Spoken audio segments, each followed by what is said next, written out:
Oh, we are talking about interviews today. So is it going to be yet another interview videos with full of gyan about how to prepare for interviews? Let's see what it is.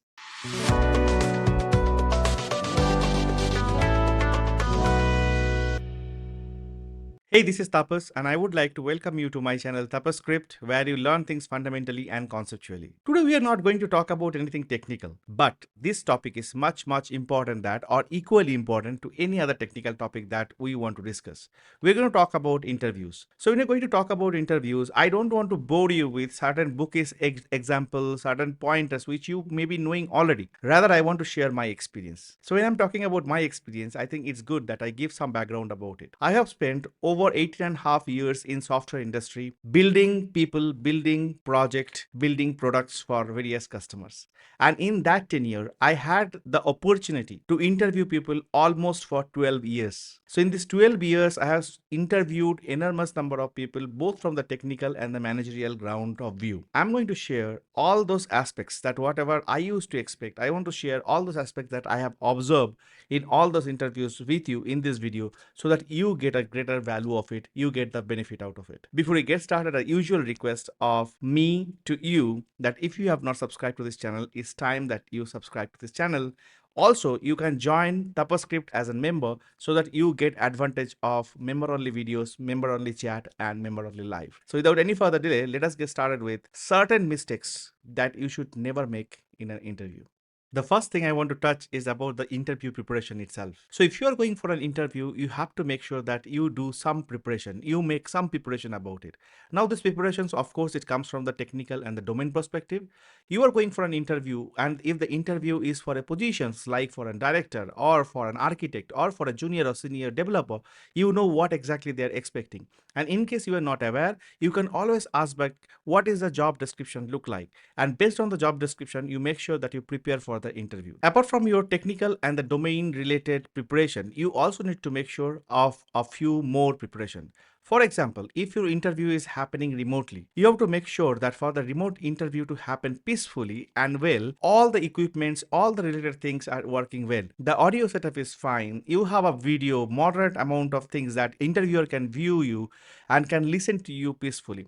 If you find a problem like in course of the interview, like there are certain things that are not working, the interview may not go so well.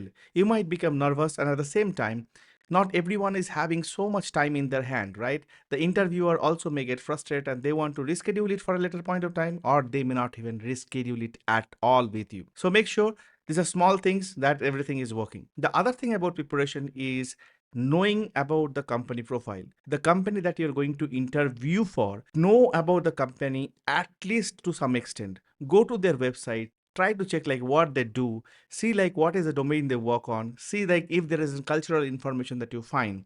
Because once you have this information and once you go in front of the interviewer, it actually helps you to settle the nerve. It actually helps you to even ask more questions to your interviewer, like what is this company about, where am I going to fit into, and all this kind of things easily can come from those information itself. So preparation for an interview is a vital step that you have to take before even you go for the interview, and don't miss out this particular step, because if you miss out, you are going completely blank in an interview, which is not at all advisable.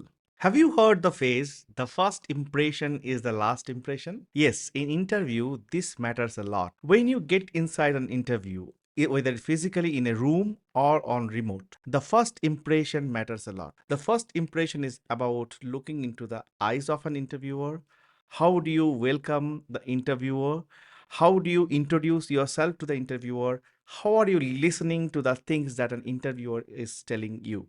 This is also a ground, the first impression, where you can take out your nervousness. Try to show yourself confident. Make sure that there is no amount of arrogance coming out. You can always disagree with your interviewer, but you have to disagree with caution. So the first impression is very important for you to keep that interview on and on for a longer time, so that there are more fruitful discussions can come in the interview itself. Some people, they try to talk too much. Some people, they don't talk. Some people don't look into the eyes of an interviewer at all. Some people just put their heads down and try to do something, try to scribble something which doesn't work. So when you are in an interview room and you want to create the first impression, make sure that you are very confident. You are looking into eye to eye. You have a smile on your face and you are talking very humbly, gently, and then appreciating the aspects that you are getting. For example, somebody telling you to sit on the chair, somebody telling you, hey, sorry, I made you wait, somebody telling you, do you need a coffee or tea? Try to acknowledge, appreciate the things that are coming on your way. So first impression makes a lot of sense. Now, this is a serious one. You got to be very authentic when you are going for interview. What does authentic mean? It means that you should not fake anything. Even if faking something will be at your advantage, please don't do it because you will be caught at a later point of time and it might end your career. So don't fake on the resume. Whatever you know and whatever you are credible for, put only that much. Don't be very aspirational thinking that, okay, if I put into the interview, the interviewer will be really, really amazed to see that you know 35 technologies. No, it's really doesn't work in that way. Put the technologies that you know, put them well. Don't fake in the room itself. If you're not aware of certain things, tell no. If you haven't done something before, tell that I have not done, but I am willing to learn. I am willing to know it. Don't fake. Be very authentic in your interview room, because the moment you are found faking it, the moment you are found you are not authentic, you are not suitable to work in any organization in this world. Just be who you are. I remember this incident. I had given a problem to one of the interviewee, and the problem was like, can you sort an array of object based on a value type? Interviewee took a lot of time and tried to find out like what exactly the optimal solution about it. And it was almost like half an hour or maybe a little more than that, that we were discussing on board and we were discussing on pen and paper and things like that. And then finally we figured out like, okay, there is an optimal solution about it and this is the way to go about it. And I was really happy that I did a brainstorming with an interview. Being an interviewer, it was a really amazing experience. Now there is an opposite side of it. The opposite side of it is beating around the bush. So if a problem is given and if you are not aware like what is the solution, if you don't know the solution at all and you are trying to do like, that you know the solution, you are trying to go here, you're trying to go there, you're trying to figure out in the interview itself, even knowing that you are not getting even close to the solution, that's not something that is going to work out. If you don't know something, I think the best thing to do is to say that you don't know, or ask for some hint, ask for some more clue, so that is going to help you to solve the problem. If you know a bit about the problem or having some idea, you got the clue, you got like what exactly expected, a bit of it, then you start thinking aloud. That means the problem that you are solving, you are talking to yourself. You are talking to yourself means the person who is sitting in front of you is also listening, also going through the thought process that you are having, and at times will be part of that thought process and giving you more hint. They might also get amazed seeing that like how you are unfolding the things one by one and trying to get to a solution. Remember, no interviewer in this world want you to be 100% perfect. No interviewer is expecting you to be 100% perfect when you are giving an answer. They want to see if they have given a problem and you are into the problem solving mode, how are you going to approach to your problem? What are the different thought process that you consider? If the problem solution require a certain kind of data structure, what exactly the data structure that you are opting for? They are going to look into those aspects than the very beautiful code that you're going to write, than the very beautiful things that you're going to present in front of them. So if you can make your interviewer part of your discussion by thinking aloud, discussing with him or her and telling them that the pointers that you're getting, are you on the right track? Things like that, make it a conversation than you are just trying to see like what is the way that you are trying to get it. So point over here is beating around the bush doesn't work. If you don't know something, say that you don't know. Why are you leaving this job? What kind of problem do you have in your current organizations? An interviewer asking you this kind of questions to know like what is really going on in your mind when you are planning to switch a job. And the last answer that they would expect you saying that, hey, my current employer is really not good. They're crappy. They're doing this bad to me. They're doing these things worse to me. They are not willing to hear that. You cannot criticize about your current employer to get a job offer from another company. Because if you are doing it for one, there are higher chances that you will be doing it for others as well. So it means that they will think in a way that you will be doing similar kind of foul mouthing for the company that you are actually interviewing for even in the future. So never ever criticize your current employer. Even if they are not doing something good to you, even in that case also, Don't criticize them. You can always tell that you are looking for more career opportunities. You are looking for a certain domain that this particular company is working on. So there are various reasons for you to communicate and tell than saying that the current organization is not good or not giving you this, not giving you that, and having certain kind of bad aspects of the current organization putting in front of the interviewer. Another thing is like at times it might require for you to discuss a project or a product from the current organization that you are working on. So make sure that you are not leaking any private information of the organization you're already working in or you have worked previously. It is really not acceptable that you will be revealing anything private, anything that other people should not know. That also shows the what kind of character, what kind of behavior that you have, and an interviewer will highly appreciate if you tell that, okay, this aspect of the project I cannot tell very elaborately because this is really confidential and I have to keep it in this way.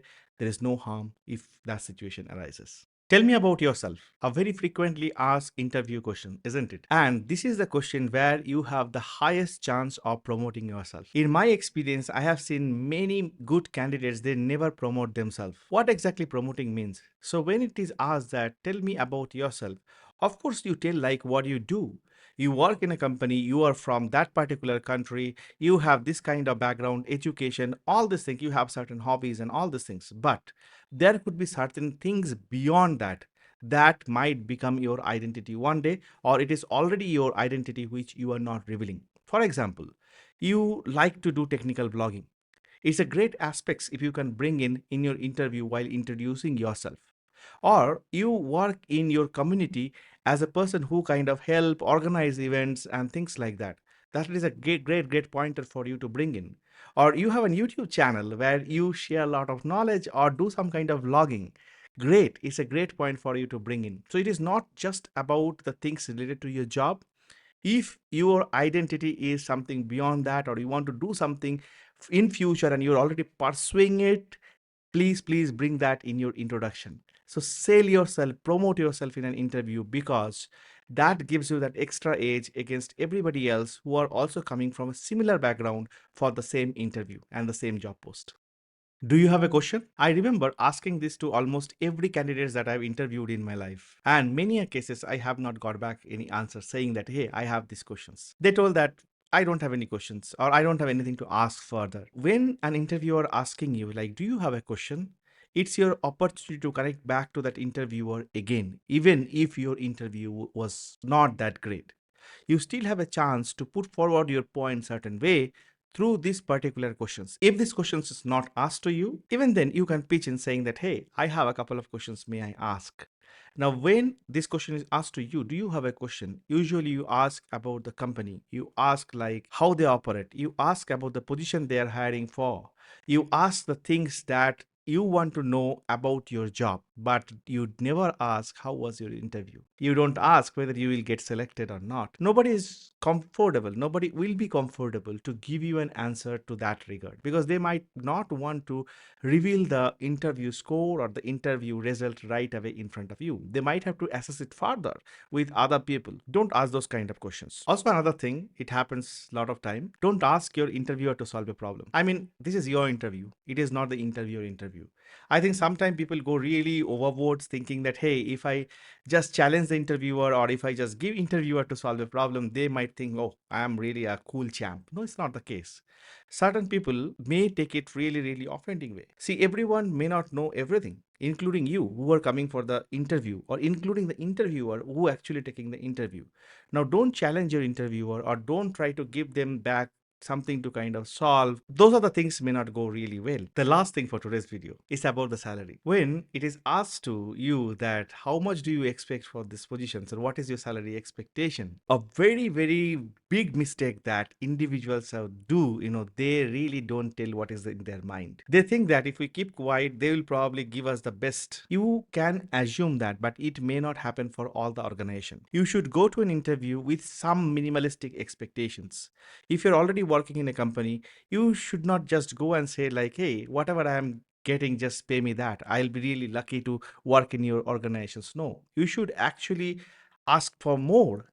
And you can always do a market study. This information are purely available on your search engine, that how much an intermediate programmer should get in a particular country, be it India or anywhere else. And you know, like, where do you stand versus what exactly the payment that you should be looking for. And then you can judge that what exactly you need to be asking for. So never ever feel shy to ask the CTC that is there in your mind. And if you're having this discussion with a HR manager, a human resource manager, they are very specialized into that. They're very specialized into this negotiation. They're very specialized into the things that, okay, what a person can get as per the caliber and the merit that they have showed in the interview. So they will pay what you deserve, but you still have the right to ask what you think that you deserve. Never ever make a mistake of not asking if you have an option. Was it useful to you, by the way? If it was useful, please like and comment to this video that it was useful. One more thing. Have you faced an interview in the recent past, or did you take interview of anyone in your career? I want to hear from you. Does these points that we have discussed in this video really make sense to you? Are there any other additional points that you want to incorporate? How was your interview preparation? How was your interview experience? Do you have any questions from your past interview, or do you have any questions before you go for your next interview? You can comment all those things and I'll make sure that I respond to you, each of you, with my comments and my feedback. All right, so I want to continue talking about these interviews a lot. I'll be making more videos with certain questions that we often face in an interview. What's your weakness? What's your strength? And what kind of answer that probably you should give than making it really not working for you. All right. So before I go, again, I would like to request you to subscribe to this channel if you have not done, and also join tapaScript as a member, because you are going to get a lot of members only perks very soon. See you again very soon in another video.